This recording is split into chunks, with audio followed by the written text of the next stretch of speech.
My name is Clara. I am 68 years old, and until last week, I believed that grief was the heaviest burden a human heart could carry. I was wrong. Betrayal is heavier. Grief is a clean wound, a cut that bleeds, but eventually scars over. Betrayal is an infection. It rots you from the inside out, turning your memories into poison and your love into ash. I stood by the open grave of my husband, Robert. The sky was a bruised purple, threatening rain, mirroring the storm that was raging inside me. We had been married for 45 years. Robert was a titan of industry. A man who had built a pharmaceutical empire from a single patent. But to me, he was just Rob. The man who liked extra sugar in his coffee. The man who hummed off-key while shaving. The man who had held my hand through 3 miscarriages, and the eventual, miraculous birth of our only daughter, Rebecca. Rebecca. She stood across the grave from me, draped in designer black silk that probably cost more than most people's cars. She was sobbing. Her shoulders shook, her hands covered her face. And her wails of, "Daddy, oh Daddy," pierced the somber silence of the cemetery. To anyone watching, she was the picture of a devastated daughter. But I was her mother. I knew the difference between real tears and a performance. And as I watched her, a cold knot of unease tightened in my stomach. Her eyes, when they darted between her fingers, were dry. They were calculating. Standing next to her was her husband, Todd. He was a man I had never liked. A former fitness instructor with too much ambition and not enough intelligence. Who had somehow charmed my daughter into marriage 5 years ago. He had his hand on Rebecca's back. Not in a gesture of comfort, but in a gesture of ownership. He was scanning the crowd of mourners, business partners, politicians, old friends, with a look of hungry anticipation. He wasn't mourning a father-in-law, he was counting an inheritance. I tried to focus on the pastor's words. Ashes to ashes, dust to dust. But my mind was foggy. For the last month, ever since Robert had died, suddenly of a heart attack, in his sleep, I had felt strange.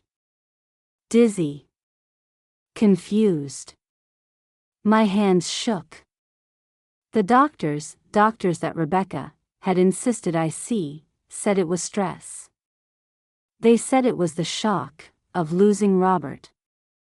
They prescribed me pills, little yellow ones, that made the world swim before my eyes. Be strong, Clara, I whispered to myself, clutching my chest. And then, it happened. My smartwatch buzzed against my wrist. It was an Apple Watch Robert had bought me for my last birthday. "So I can track your heart rate," he had joked, "and make sure you still love me." I looked down, expecting a notification about my elevated pulse. It wasn't a health alert. It was a voice memo notification. From Robert. My breath hitched. My heart hammered against my ribs, like a trapped bird. Robert was dead. His phone was in the police evidence locker, or so I thought. How could he be sending me a message? With trembling fingers, I tapped the screen. I shouldn't have done it. Not there. Not at the funeral. But I was drawn to it by a force I couldn't resist. I held the watch up to my ear, pretending to wipe a tear, and pressed play. Robert's voice, clear and strong, whispered into my ear. It wasn't the weak, raspy voice of his final days. It was the voice of the man I had married. Clara. If you are listening to this, then the timer has triggered. It means I am dead. And it means I didn't die in my sleep. I froze. The world around me, the pastor, the mourners, the gray sky, dissolved. There was only that voice. I don't have much time. They are watching me. Rebecca and Todd. They have been changing my medication, Clara. I found the pills. It is arsenic. They are killing me slowly. A whimper escaped my lips. I clamped a hand over my mouth to stifle a scream. I know you won't believe it. She is our daughter. But you have to listen to me. They want the estate. They want the company. And once I am gone, you are next. Don't trust them.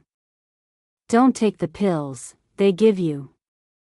And for God's sake, find the Titan. The truth is beneath the Titan. The message ended. I stood there, paralyzed. My husband hadn't died of a heart attack. He had been murdered. Murdered by the hysterical woman, standing 10 feet away from me. Murdered by the child I had nursed. The child I had raised, the child I had loved, more than life itself. I looked up. Rebecca had stopped crying. She was looking at me. Her eyes were narrowed, sharp as flint. She had seen me listening to the watch. A flicker of suspicion crossed her face, followed immediately by a mask of concern. Mom? She called out, her voice dripping with fake sweetness. Are you okay? You look pale. Todd, catch her, she is going to faint. Todd lunged toward me. I have got her, babe. His hands grabbed my arms, his grip bruising. Easy there, Clara. You are having a spell. Let's get you to the car. I am fine, I gasped, trying to pull away. Don't touch me. She is confused, Rebecca told the mourners, shaking her head sadly. The dementia is getting worse. It has been so hard on her. Dementia?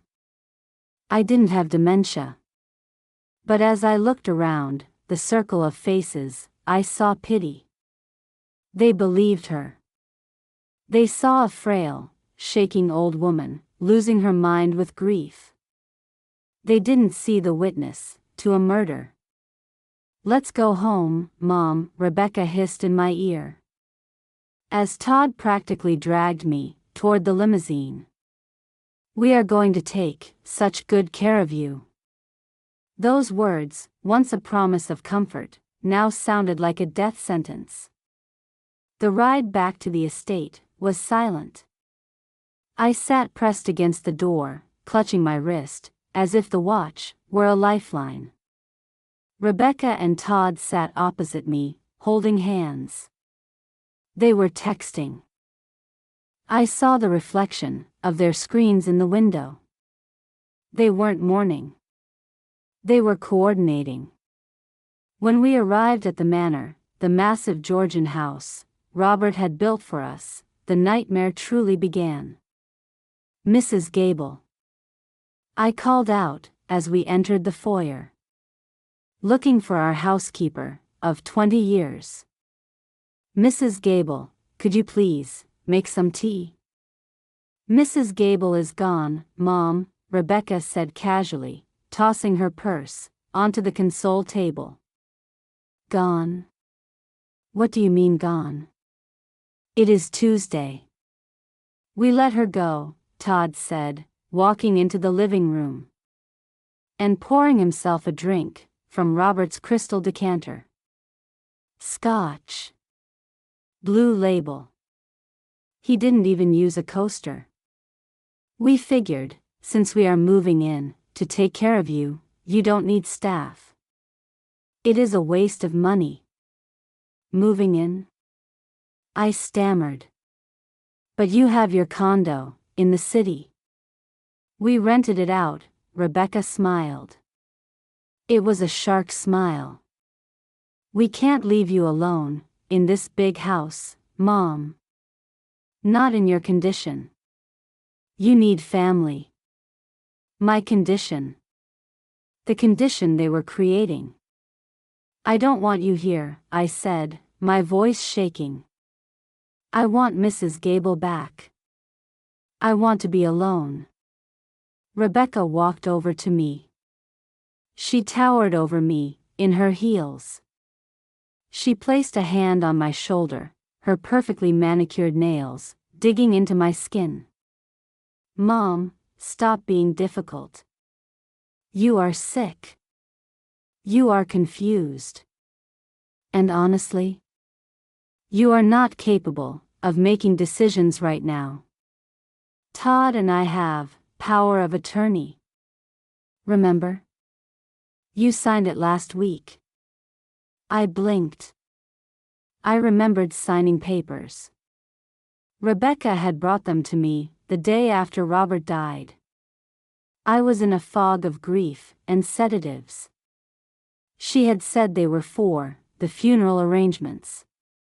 I signed funeral papers, I whispered. You signed a general power of attorney, Todd corrected. Taking a sip of my dead husband's scotch. Which means we are in charge. So go upstairs, put on your nightgown, and relax. We will bring you your medicine. My medicine. Don't take the pills they give you, Robert's voice echoed in my mind. I went upstairs, not because I was obeying, but because I needed to escape. I locked my bedroom door. I leaned against it, breathing hard. I was a prisoner in my own home. My staff was gone. My husband was murdered. And my executioners were downstairs, drinking his scotch. I looked at the nightstand. There was a fresh bottle of pills there. The label said lorazepam, prescribed by Dr. Evans, Rebecca's friend. But inside, the pills looked different. Slightly more chalky. A shade of yellow that was just a bit off. I went to the bathroom and flushed them down the toilet. All of them. Then I replaced them with vitamin B pills I had hidden in my travel case. They looked almost identical. I have to act, I told my reflection, in the mirror. The woman looking back at me looked terrified. She looked old. But her eyes were Robert's eyes. I have to play the part. For the next 3 days, I became an actress. I shuffled when I walked. I slurred my speech. I pretended to forget names. When Rebecca brought me my medicine with a glass of water, I swallowed the vitamins in front of her and thanked her with a vacant smile. Good girl, Mom, she would say, patting my head like a dog. You will feel better soon. But as soon as they left the room, or late at night, when the house was silent, I was hunting. Find the Titan. The truth is beneath the Titan. Robert's message was a riddle. He loved riddles. It was how we courted. He would leave notes in library books. Scavenger hunts for anniversary gifts. The Titan. I searched the library first. We had thousands of books. Was it a book about Greek mythology? I pulled down every volume on the Titans. Cronus, Atlas, Prometheus. Nothing. I searched his office. Was it a statue? We had a bronze bust of Winston Churchill, but no Titans. By the third night, I was exhausted. The stress of faking dementia during the day and searching all night was wearing me down. I was starting to wonder if I really was going crazy. Maybe the message on the watch was a hallucination. Maybe I was sick. I was sitting in the living room, staring at the fireplace, when Todd walked in. He was on the phone. "Yeah, the old bat is fading fast," he laughed. "Another week, maybe two. The arsenic builds up, yeah, Doc said it looks like heart failure. Just like her hubby. Clean. No autopsy needed for an old lady with a history of stress." I sat frozen in my chair. He didn't even lower his voice. He thought I was asleep. He thought I was a vegetable. He walked past me, kicking my foot lightly. "Wakey wakey, Clara. Time for bed." I opened my eyes slowly, feigning grogginess. "Robert?" I mumbled. "Is that you?" Todd rolled his eyes. "Robert is dead, Clara. Get over it." He left the room. Rage, hot and blinding, flooded my veins. It burned away the fear. It burned away the doubt. They were killing me. They were bragging about it. I looked up at the mantelpiece, above the fireplace. There, dominating the room, was an oil painting. Robert had commissioned it, years ago. It was a painting of the ship that had brought his grandfather to America. A massive, iron-hulled steamer. The name of the ship, painted in gold letters on the hull, was the Titanic. "The Titan," I whispered. It wasn't a god. It was the ship. I waited until 3 a.m. Rebecca and Todd were asleep in the master suite. My suite, which they had taken over. I crept downstairs, my flashlight beam cutting through the darkness. I approached the fireplace.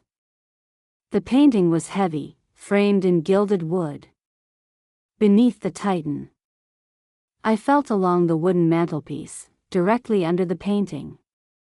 My fingers brushed against the carved oak leaves, the smooth marble. Nothing. I felt lower, under the lip of the mantle. There. A tiny, almost imperceptible groove. I pressed it. With a soft click, a panel on the side of the fireplace wainscoting popped open. It wasn't a large safe, just a small, hidden compartment, lined with velvet. Inside lay a leather-bound journal and a thick manila envelope.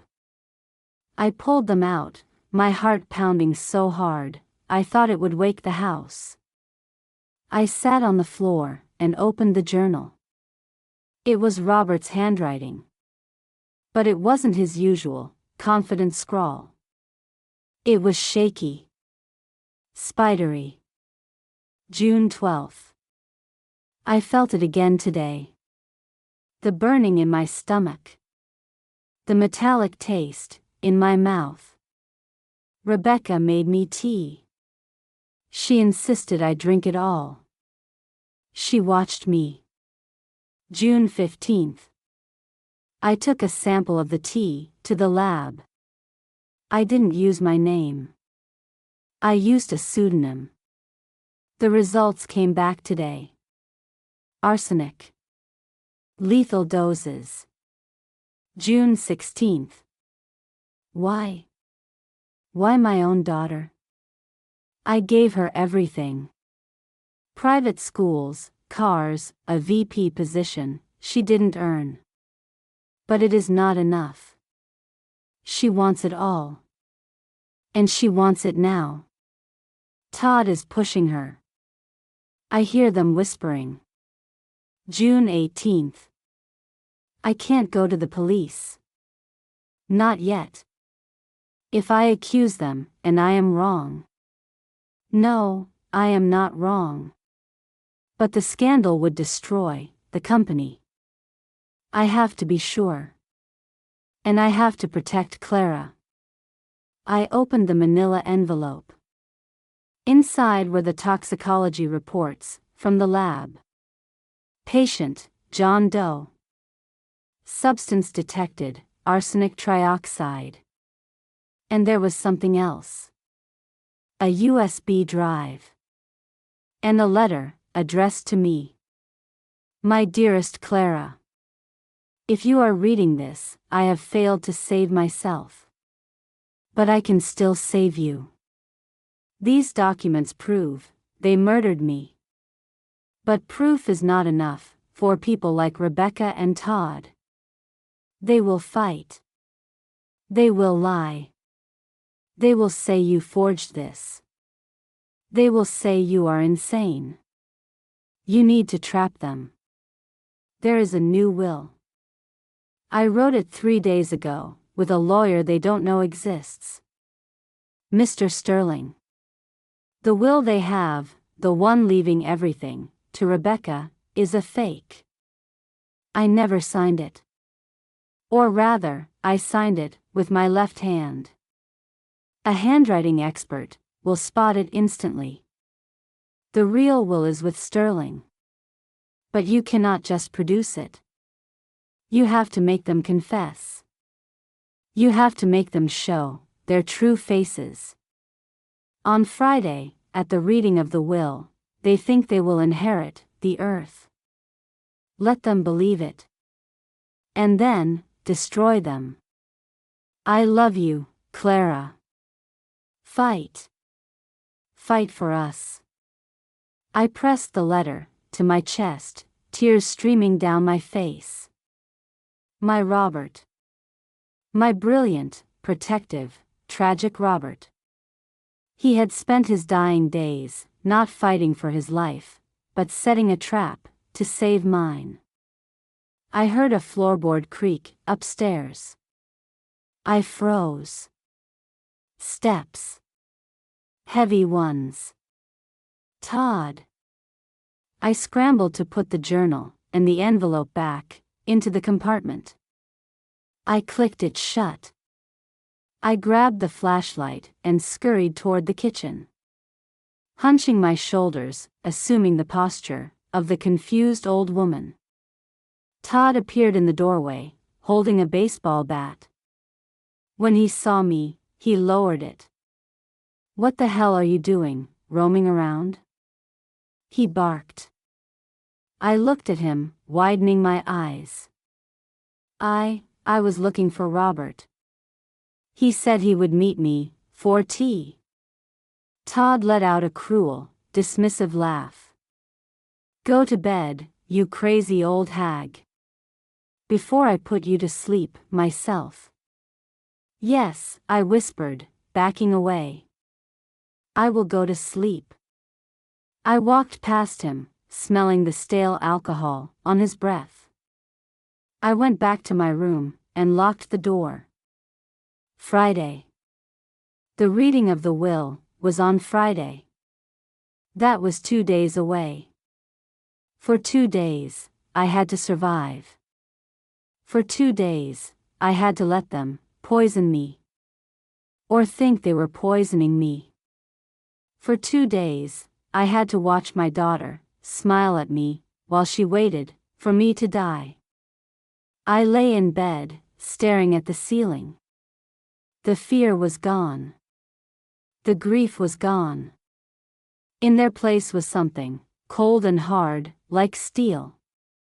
They thought they were dealing with a frail, grieving widow. They thought they were dealing with a victim. They didn't know they were dealing with the wife of a titan. And on Friday, I wasn't just going to read a will. I was going to execute judgment. The morning of the reading of the will arrived with a storm. Rain lashed against the windows of the manor, turning the sprawling gardens into a muddy gray swamp. It was fitting. Nature was setting the stage for the destruction that was about to occur. I woke up early, or rather, I stopped pretending to sleep.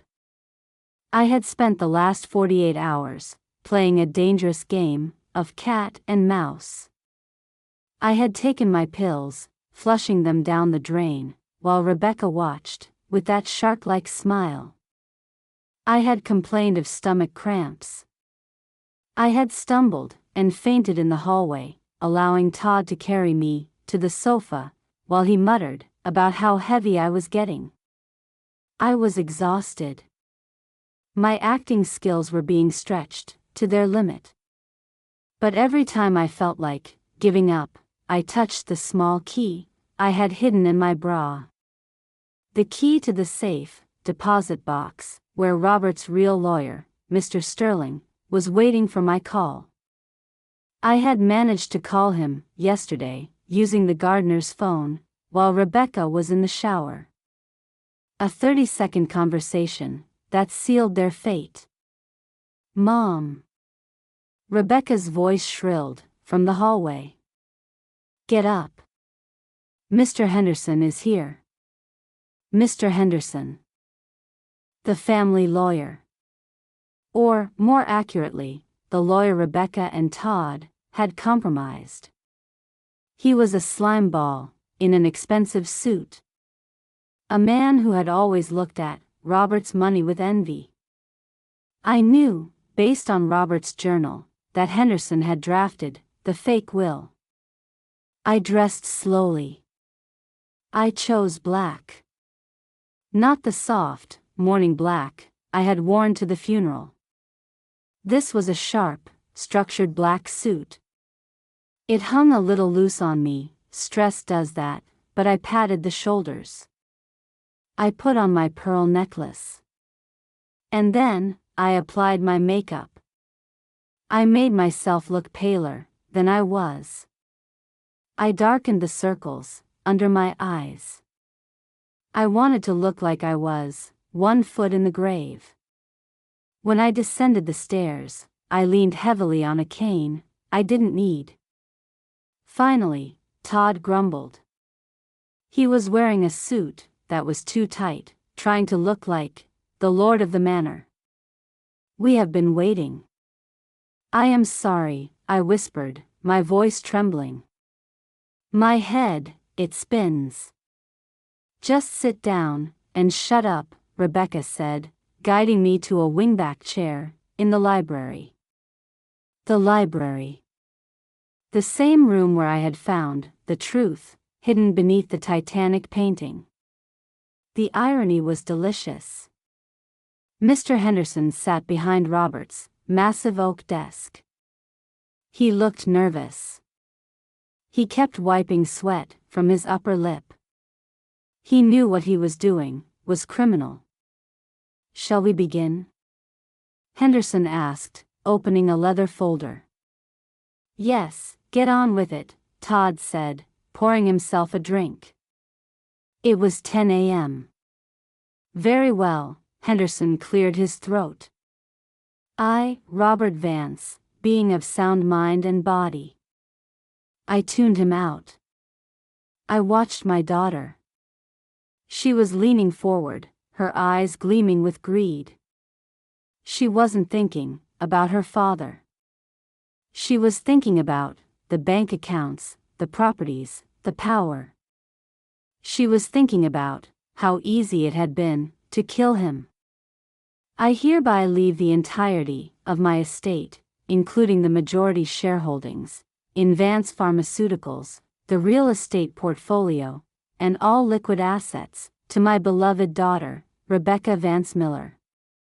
Rebecca let out a squeal of delight, clutching Todd's hand. Henderson continued, glancing at me with pity. "To my wife, Clara, I leave a lifetime stipend of $5,000 per month, provided she resides in the Sunnyside Assisted Living Facility, under the supervision of Rebecca Vance Miller. A nursing home. They were sending me to a nursing home on a minimal allowance. It was the final insult. Is that it? Todd asked, grinning. We get it all? Essentially, yes, Henderson said.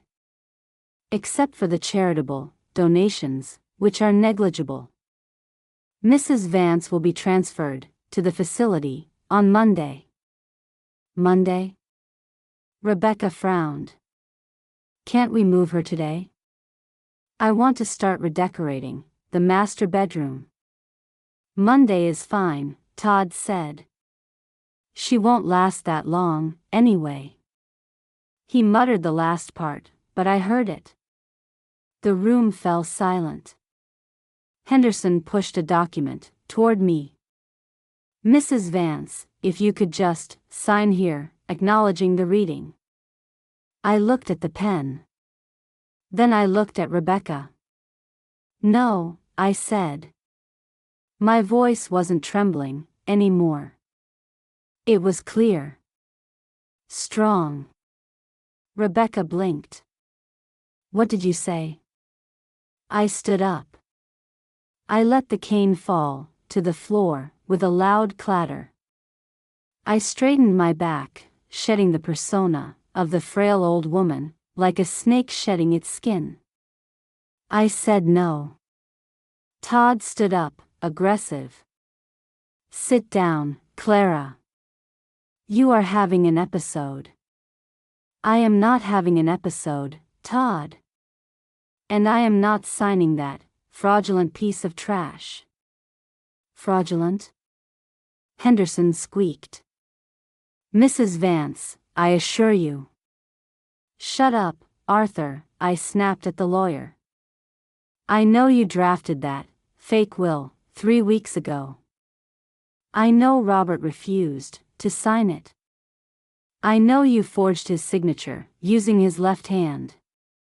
Did you think I wouldn't notice? Robert was right-handed. But after his stroke, last year, his handwriting changed. You copied the old signature. Amateur. Henderson went pale. Rebecca stood up, her face twisting into a mask of rage. You are crazy. The dementia is talking. Todd, call the doctors. We need to have her committed right now. You are not calling anyone, I said. I reached into my pocket and pulled out my phone. I pressed a button. Through the Bluetooth speakers of the library's sound system. Speakers Robert had installed to listen to opera. A voice filled the room. I don't have much time. They are watching me. Rebecca and Todd. They have been changing my medication, Clara. I found the pills. It is arsenic. They are killing me slowly. The color drained from Rebecca's face so fast she looked like a corpse. Todd froze, his glass of scotch halfway to his mouth. I know you won't believe it. She is our daughter. But you have to listen to me. Don't trust them. I let the recording play until the end. The silence that followed was heavy, suffocating. That is a deep fake, Todd shouted. Though his voice cracked. She used AI. She is crazy. Is it? I asked calmly. And what about the toxicology report I found in the hidden safe beneath the painting? The one Robert commissioned on himself? The one proving he had lethal levels of arsenic in his blood 3 days before he died? I pulled the manila envelope from my jacket. I threw it onto the desk, in front of Henderson. "Read it, Arthur," I commanded. Henderson picked it up, with shaking hands. He scanned the page. He looked up at Todd and Rebecca, with horror. You said he died of a heart attack. You said it was natural." "It was," Rebecca screamed. "She is lying. She planted that." "And did I plant the arsenic in my own pill bottle?" I asked. "The one you refilled yesterday, Rebecca?" "I kept the pills. I didn't flush them. The police are testing them right now." "Police?" Todd whispered. "Oh, didn't I mention?" I smiled. It was a cold, hard smile. "I didn't invite Mr. Sterling today. I invited someone else." I nodded toward the library doors. They swung open. 3 uniformed police officers walked in, followed by a detective in a trench coat. Detective Miller. A man Robert had known and trusted. Rebecca Vance Miller. Todd Miller. The detective said, his voice booming. "You are under arrest for the murder of Robert Vance and the attempted murder of Clara Vance." "No," Rebecca shrieked. She lunged at me. "You witch. You ruin everything." Todd tried to run toward the French doors, leading to the garden. But an officer tackled him before he got 3 steps. He went down hard, his face smashing into the expensive Persian rug. Rebecca was hysterical. As the officer cuffed her, she looked at me, tears streaming down her face. Real tears this time. Tears of terror. "Mom. Mom, please. Tell them it is a mistake. I am your daughter. I am your baby." I looked at her. I looked at the woman who had poisoned her father's tea. The woman who had watched me fade away for days, with a smile on her face. "My daughter died a long time ago," I said softly. "You are just a stranger who broke into my house." "Mom," she screamed as they dragged her out. "Don't let them take me." "Mom." I didn't look away. I watched until they were gone. When the room was finally quiet, except for the sound of the rain and Henderson's heavy breathing, I turned to the lawyer. "Am I under arrest, too?" Henderson whimpered. "That depends," I said. "The detective is going to want to know who drafted that fake will. If you cooperate, maybe you will only lose your license and not your freedom. I suggest you start talking." Henderson began to weep. I walked over to the desk. I picked up the glass of scotch Todd had poured. I looked at the portrait of Robert, hanging behind the desk. "We got them, Rob," I whispered. "We got them. It has been 6 months.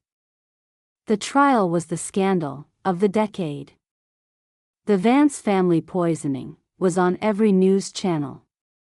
Every paper." Rebecca and Todd turned on each other instantly. Todd testified that it was Rebecca's idea.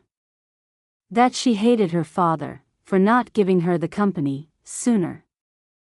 Rebecca testified that Todd was abusive and forced her to do it. The jury didn't buy any of it. They were both sentenced to life in prison without parole. I visited Rebecca once. Just once. She was sitting behind the glass partition, looking haggard. Her hair was dull, her prison uniform gray. She looked at me with hatred. Are you happy? She spat. You have it all. The money. The house. You won. I didn't win, I told her. I lost my husband. I lost my daughter. I live in a mausoleum of memories. Then why didn't you just die? She hissed. It would have been so much easier. Because, I leaned forward, placing my hand on the glass. Robert told me to fight. And I realized something, Rebecca. You underestimated me. You thought I was just a wife. Just a mother. You forgot that I helped Robert build that empire. You forgot that I was the one who balanced the books. Who negotiated the strikes. You thought I was weak because I was kind. I stood up. Kindness is not weakness, I said. And justice is not cruelty. Enjoy your life, Rebecca. You bought it with your father's blood. I walked away and never looked back. I sold the company. I couldn't bear to walk the halls anymore. I sold the estate, too. Too many ghosts. I bought a small cottage by the sea in Maine. It is quiet there. I have a garden. I have a cat named Titan. And I started a foundation. The Robert Vance Foundation, for victims of elder abuse. We fund legal teams, private investigators, and safe houses for seniors who are being exploited by their families. Every dollar Rebecca killed for is now being used to put people like her in prison. Sometimes, late at night, when the ocean wind rattles the windows, I look at my smartwatch. I still have the voice memo. I don't play it often. But when I do, I close my eyes and listen to Robert's voice. Fight. Fight for us. I did, my love. I fought. And I am still fighting. Because they thought I was just an old woman. They thought I was invisible. But they forgot one thing. Even a setting sun can burn the sky.